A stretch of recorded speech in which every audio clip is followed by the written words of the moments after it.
Hi guys, it's me, Toffee Dog, or for these videos, Sarah Green. Now I'm going to be covering week 8. Week 8 was a very where we really started the independent work towards our, I don't like saying final piece, but for our exhibition ideas, which we will be presenting very soon.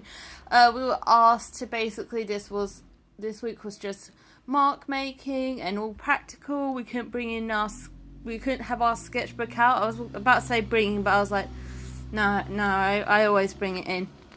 So what I did is, at home, I have this massive box where I have all sorts of paints. I have watercolours, I have acrylics, I had oils, and I had some glass paints left over from when I did a A-level final piece. I thought, okay, let's use these glass paints because I know what kind of effect the others give. I've never tried glass paints on other surfaces apart from what it's meant to be. And I also thought, how can I mark make without a paintbrush? So what I did was, nowadays I tend to put the paint on the canvas rather than have it on a separate board unless I'm mixing up colours.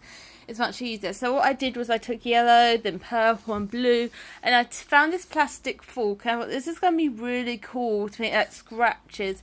And because this is a thicker paper, I can make these scratches and not have to worry about the paper ripping. And so these are glass paints, and you may not, as you can tell, they're kind of shiny and glimmery. But what you can't tell, obviously, through a video is this is very sticky and very smooth. It's almost like nail varnish texture when you have it on your nails, but by doing scrapes with the forks, it just gives this beautiful scrape away effect, similar to those foil scrapes used to get with the animals, and you scrape the negative space away. So I did that, and I love this so much. This was experimenting with what materials I can use to create a lot of texture on a 3D surface, but on like a flat 3D surface. So more about paint than textiles. So what I did was I did a similar technique, but I tried to keep bright colours going, but the purple did quite darken it out. So I did the same here, but what I did was I mirrored the effects. I painted here and then I pressed it down into like a curved rainbow effect, which I really liked. And just these little details here. And I found out that the more glass paint you put on the page, the stickier it becomes and dries out. And then this, when you put small amounts, the more textured it is. It's the smell is kind of not a toxic smell, but somewhat like that. And then I looked at relief printing, and these are very sort of shimmery, almost like the glass itself it would be used on. So I took random shapes. I also tried, because I was looking at using a stencil to do my negative drawings on. My positive drawings. We're getting mixed up here. Positive automatic drawings. So I did do that. That one didn't work out as well, but as I learnt before, put in everything, even if you don't feel like it's work. So that page is all experiments. This was a happy accident. So, well, you can hear. So what happened was I took red and then I went to go for green and to do a similar process, but to kind of do this to the page so the movement was flowed a bit more. And this green just, I think it was quite a big bottle, and it just plooped on the page. But I love how the red comes through right here.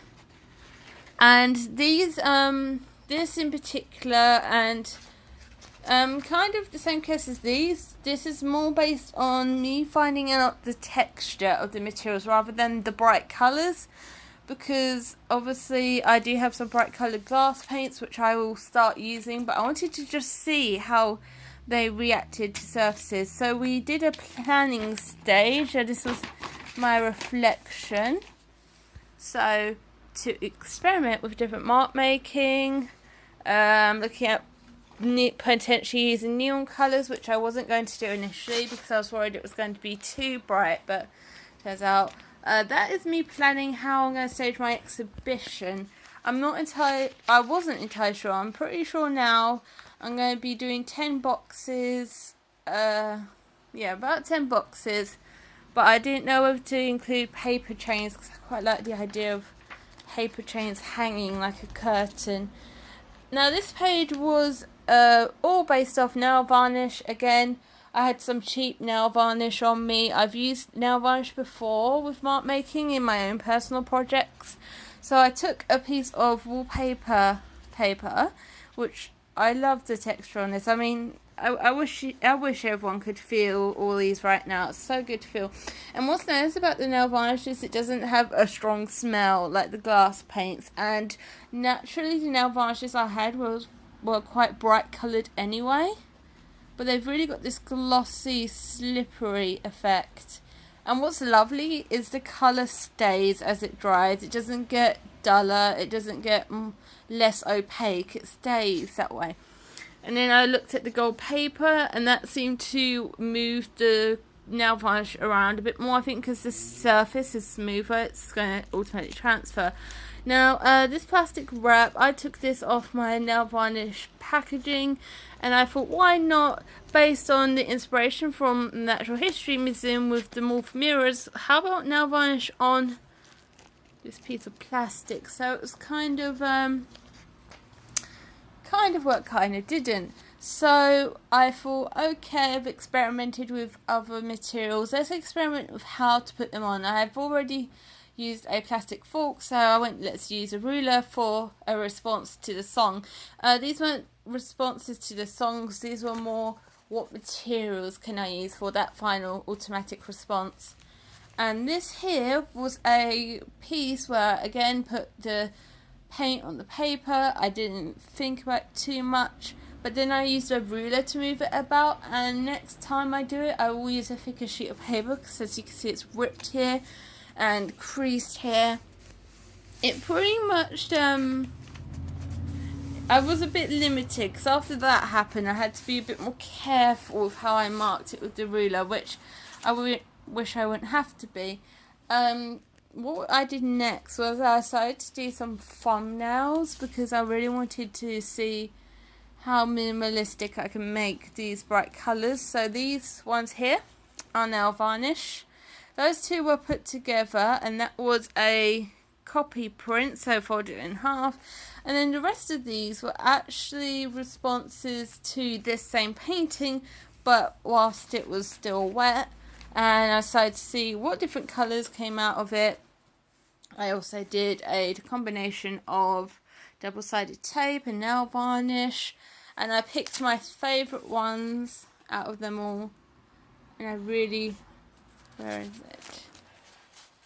I really like this one. This one is one of my favourites. I love the flow of all the colours and how sort of equal the colours are, but the orange, how it just hits you.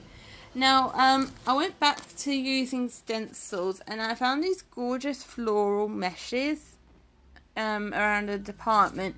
And what I did was I layered them, and I took one colour at a time, and I did a response out of poster paint because I find poster paint is quite easy to use for a stencil.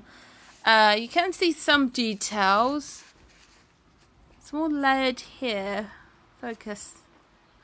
So yes, it is very textured here because I find that poster paint is very brittle when it dries. It's very hard. So that was Tuesday. That was one day of experimentation.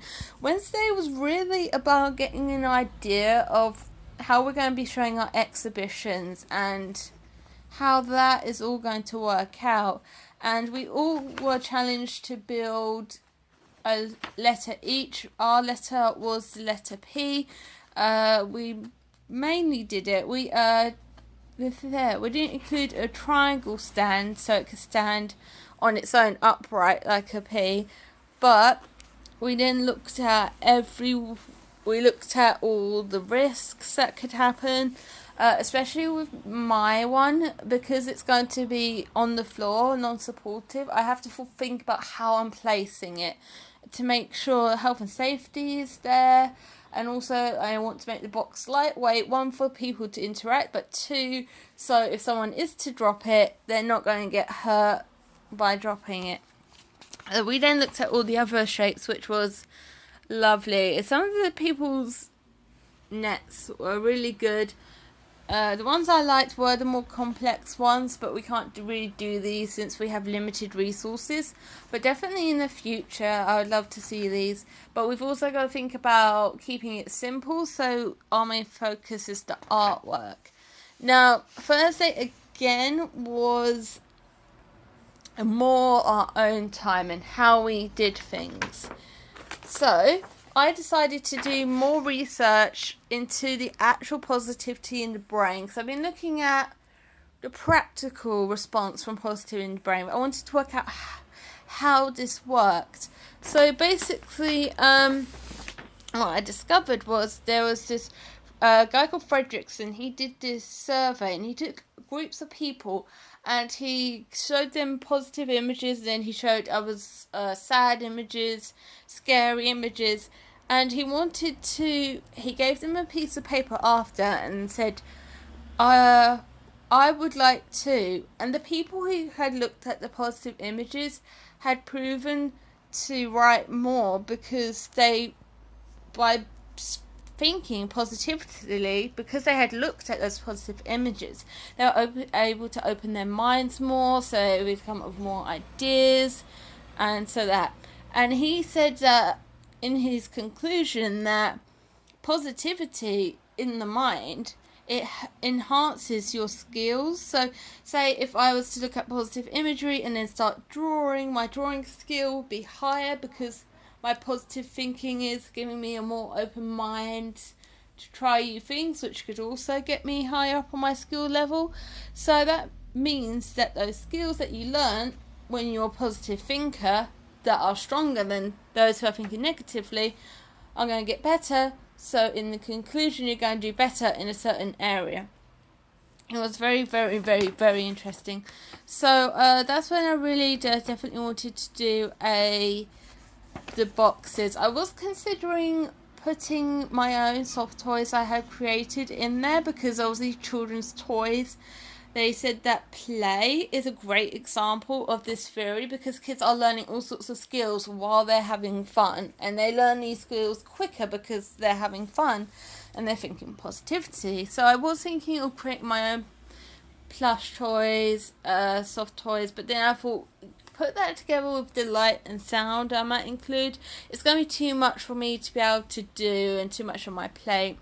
I did do some research into the physical side of the brain, so the actual brain itself, and it turns out our brains are on average, so this is just an average estimate, 15 centimeters long, so exactly the size of the square on average. So I don't know, I guess I expected it to be a bit bigger, but I suppose if you could take into consideration the size of our heads, that would make sense. So that research really helped me, because it actually helped me decide the dimensions of my boxes. It was something I really wanted to do. I really wanted to make sure every part of my installation had a link to all that.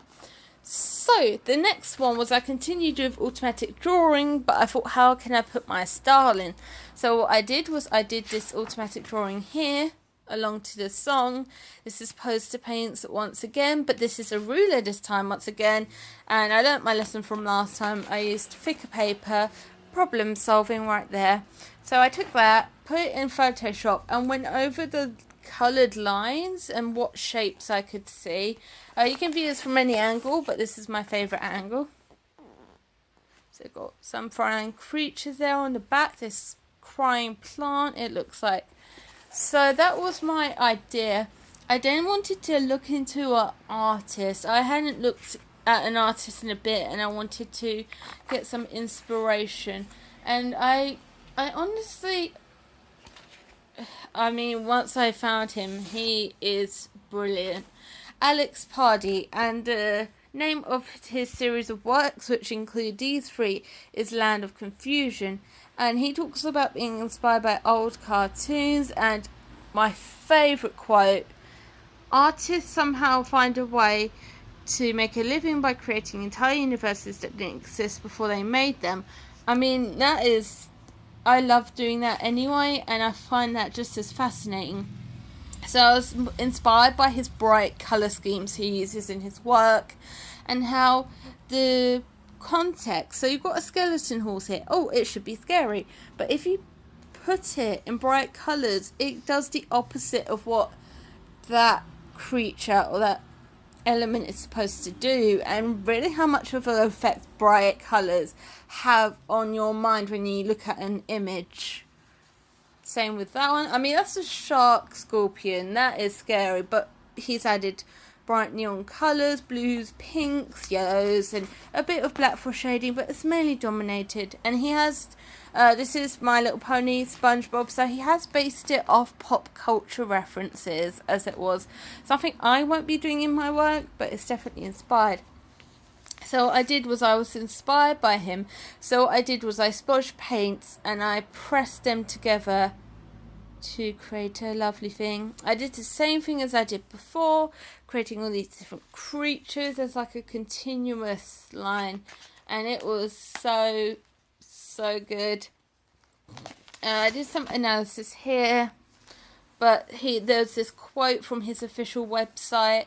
He was talking about what inspires him. He actually said himself he hates that question, but he gave this really detailed answer anyway. We also, on the same day, it was like the second half, we had a formative assessment. So I had to present all my work from about here, when my automatic drawing idea really started gaining traction. I've got some progress. I was actually really happy with how this turned out, because yeah, I honestly, I thought my areas to develop would be a lot more than they turned out to be. Let's be honest. So what I'm going to do is I did some extra work. So on the 4th, which was on the Friday, I got my glass paints, and I used the sponge because I've used the sponge before and it's given some really good results. So I tried to layer all the sort of what I consider bright colours together. It didn't really work. The darks just over-dominated the brights, but the texture worked out perfectly. I did find out I can add the bright colours onto the dark, but it has to be a lot of paint. And by the time I've added it, it's got no texture. It doesn't look the same. This is sort of the ideal one I created. A lot of it is keeping the sponge clean, or just not using any dull colours pretty much at all. So I thought, what other materials can I use? So I got a piece of fabric, and I thought about, if I want to paint fine details, if I want to paint the creatures or do my automatic drawing and fine detail, what material can I use over it? So I tried acrylic. That worked. And what's nice is the areas where it isn't thick, you can still feel the same texture. But I wanted to make sure that glass paints were suitable with stencils, so I did 2 pages together. That worked. There was a bit of a mistake there, but it still worked fine. And then I was like, okay, so I want to use acrylic to sort of for the finer details. Should I use acrylic as the background or the foreground? So this is acrylic on the foreground, which turned out similar to this. And then this is acrylic. This is acrylic in the background with the sponge, and glass paints. On the foreground. So I decided I'm going to be going with this one, but I also think of maybe just using glass paints. I mean, acrylic does let me do finer details, but I think with enough layering, the glass paints will be better. So that's what I have done in week 8. This video should be uploaded Friday. If not, I apologise. I hope you're okay with watching this long video for the whole week, and I'll see you next time.